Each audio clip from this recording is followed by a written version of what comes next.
Thank you, Derek. These 2 cans of food may not seem significant, but they are significant to at least over 700 families that visit Loaves and Fishes. Welcome to City Connections. We're at Loaves and Fishes today, and we're talking about how this organization helps a lot of people meet the need to have dinner. We'll be back right after this. Enid, Oklahoma, from wheat fields to the economic hub of northwest Oklahoma. The social, medical, and educational center for the region. Enid is a safe and economic place to live, work, and raise a family. A city with an entrepreneurial spirit. Enid is a community overflowing with boundless opportunities, building an original heritage and pulsating with a vibrant quality of life. Now join Steve Kime as he brings another exciting edition of City Connections.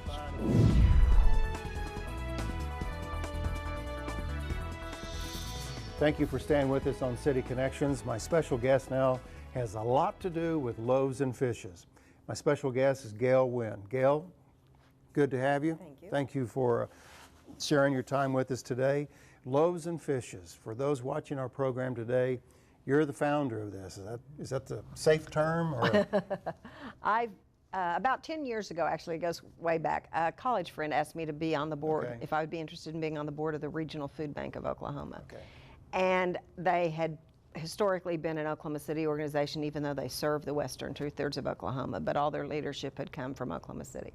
So I was one of the first rural people to be part of that board, and as a result, Enid has gotten to be a guinea pig for some of their programs. So this is really through the efforts of a lot of people in Enid, but we were the first freestanding food resource center that they built. Okay. Well, you've done a great service by doing this. You'll notice on the set, it's just Gail and myself, but every once in a while you'll see a fly that has joined us in our interview today. So in case we twitch a little bit, you'll know our friendly fly has been hanging around. Tell us a little bit about how you're funded. You probably have more money you know what to do with, right? No, No, actually, okay. Actually, we've been pretty lucky. Let me go back up a little bit. In the fall of 2011, Rodney Bivens and staff from the food bank came to town and visited with all the agencies who were then currently food bank agencies, getting food from them and distributing it in Garfield County. Because they had an initiative started called Rethink Hunger. They needed to rethink their distribution system in order to ensure long-term survival of their services, because there is such a huge need. And part of that was to try to get go into a town and try to get all the different organizations to come together in one place, pool their resources, make it more economic, and that the food bank could deliver to that one place.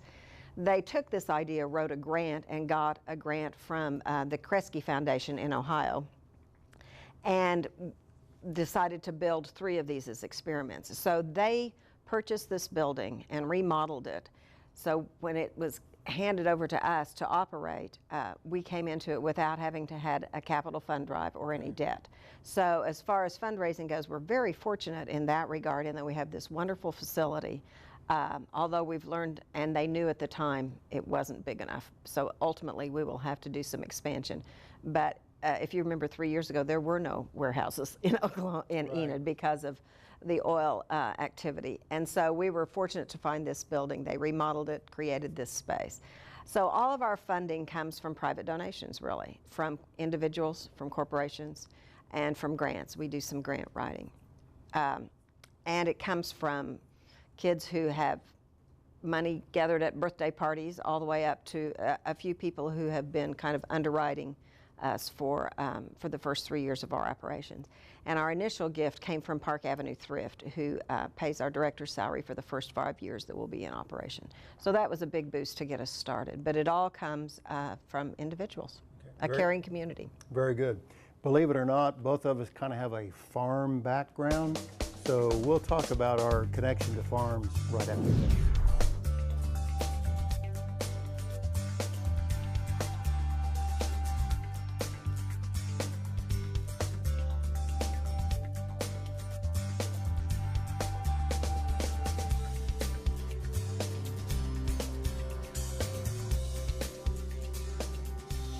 Well, believe it or not, look at these hands. Can't you tell these are farm hands? Well, no, not really. As most people say, those are piano hands. You haven't done manual labor at all. Well, I'm from Perry, Oklahoma, and I know what a hot hay barn in August is all about, and wheat harvest and things of this nature. And little did I know that when Gail was on the farm in Billings, I was out hauling hay at Senator Governor Bellman's land, if you will, farm, if you will. And so that's really kind of my only connection to the farm. But I know, Gail, you have a farm that's close by, and it's called the Faith Farm. That's correct. So tell us a little bit how that works. Faith Farm actually was started by Hope Outreach, and about a little less than a year ago, they decided that it wasn't meeting their mission as it had been come to be defined. And we learned of that, and we are leasing Faith Farm from Hope Outreach for the generous rent of $1 a year, because one of the big missions of Loaves and Fishes is to provide healthy food for our clients. And healthy foods, especially fresh fruits and vegetables, are expensive. And so we've decided that we're going to try to grow as many as we can. Okay. We initially last summer had 10 raised beds outside our own building that were built as a Boy Scout project for an Eagle Scout. And we're surprised at how much produce we were able to get out of 10 beds. So when the opportunity to take over Faith Farm came along, we decided that it was something that we couldn't let go by. So we have been gardening there since about March. Charity Beckner is the gardener. She previously worked for Hope Outreach, so she's very familiar with it. We have volunteers who come on a weekly basis, and then we have groups of volunteers who come and help us. Recently, the Mission Enid kids spent a morning there. And we've gotten over 900 pounds of produce out of there between the middle of March and the end of June. So we're real fortunate. We pick produce in the morning. It's fresh, organically grown produce. Bring it to the pantry, and it's usually gone by the end of the pantry, or certainly by the next day. Well, Gail, I certainly want to commend you for the vision of everybody's vision to make this a reality of Loaves and Fishes, and commend you for your effort to keep the store open, if you will, because I realize it takes all the volunteers that you mentioned. When I was here a few weeks ago, this was a hub of activity of trying to make it seamless and easy for everyone.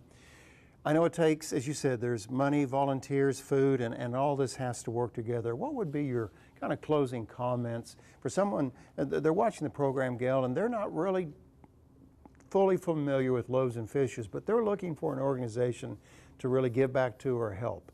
How can they be of help to you? Well, those three things are our constant and immediate needs. We don't have any way of producing income, so financial donations, food donations, and volunteers are the most important thing. But I think what happens here, if you really come and visit with us, the volunteers become a family. It's a great place to spend a few hours a week if you want to help. I come every Wednesday, and the Wednesday crowd is terrific. And you meet a lot of people. You understand more of the depth of the need in your community. You connect with those people. You get to know everybody. The clients, the volunteers. It's a great place to be. It's a fun place to be. This is, in my opinion, the most fun place to volunteer in Enid, and maybe in Oklahoma. We don't know. We haven't been every place, but we certainly have a good time here, and do a lot of good for a lot of people who simply need some help along the way. Yeah. Well, bless you, and thank you for the work that you do for our great community.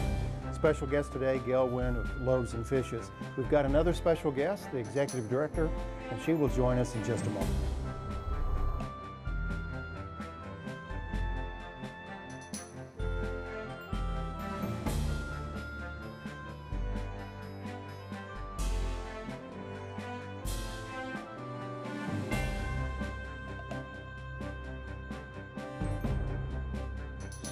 Fighting hunger, feeding hope. Welcome back to City Connections. Thank you for staying with us today. My special guest now is the Executive Director of Loaves and Fishes, Carrie Sanders. Carrie, shake my hand. Cold hand today. You've been working hard. Yeah. Thank you for joining us on City Connections. We're glad to be here to learn more about Loaves and Fishes. You look around, we see racks and racks of food, canned goods. Tell us, where are we at? What's going on in this particular building? Well, this is the food pantry at Loaves and Fishes. This is where we store the food and where clients can come and actually shop for their own food. So instead of sacking up a sack or an identical box for everybody that comes through the door, we actually give them the choice. They get points based on how many people live with them in the house. So the more mouths there are to feed, the more food they get. And then they actually can go through this food pantry with a volunteer shopper helper, and they get to pick out what they're going to leave with. Okay, I noticed that you even have shopping carts. You mentioned about not having really the sacks, but the shopping carts. Let's go a little bit before that. Someone who's watching the program, Carrie, and they go, how do I get on the list? How do I get connected? How do I get the opportunity to come shop? Can you tell us how that works? Sure. We just have one qualifying factor, and that is income-based. So as long as somebody makes at or below 185% of the poverty level, they qualify to shop here once every 30 days. We do a little bit of qualification in our intake area, where we're going to just review that information and do an intake interview just to make sure they qualify so that we can get people some food. Okay. We're taping this segment on a quiet Thursday morning, if you will, and I've been here before on a Thursday afternoon, and it is hopping. And I understand Wednesday can be a busy day as well. Tell us a little bit about kind of, are you open Sunday through Sunday, Monday through Friday? What are your hours, and to let everybody know? Yeah, we're actually open 12 hours every week. We're open from Monday through Thursday. Okay. On Mondays and Wednesdays, we're open from 1 to 4.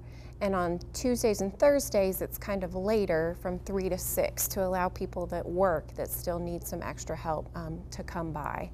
So that's the times that we have volunteers staffed here to kind of help out, hand out food, because it takes a lot of people in order to get the food to where it needs to go.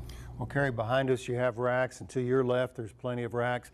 I see some racks that there's a lot of food on, and then I see some empty spaces there. How do we get this filled up? What's it going to take? Well, we rely all on donations. So we get our food from several different sources. We purchase some from the Regional Food Bank in Oklahoma City. And then we pick up actually from several local Enid stores, including the Walmart. We pick up 3 times a week. There's a United on Garriott we pick up from, and as well as the Vance Air Force Base Commissary. So we work with them. Before food expires, they're able to donate it to us so that we can put it on our shelf. But then of course we always take private donations as well. So if anybody ever wanted to drop by and give us donations, we take those anytime that we're open. Okay, I think it'd be helpful if you would provide us maybe the official address and also a phone number. What's a good phone number that they can contact you? They're watching the program and they go, you know, I think our organization could help. How can they get in touch with you? Yeah, we are located at 701 East Main, which is actually right across from the KFC on Main Street. And the number to reach us here is 540-9830. And we'd love to help anybody out that has any questions about Loaves and Fishes. My guest today is Carrie Sanders, Executive Director of Loaves and Fishes. We'll have another question for Carrie in just a moment.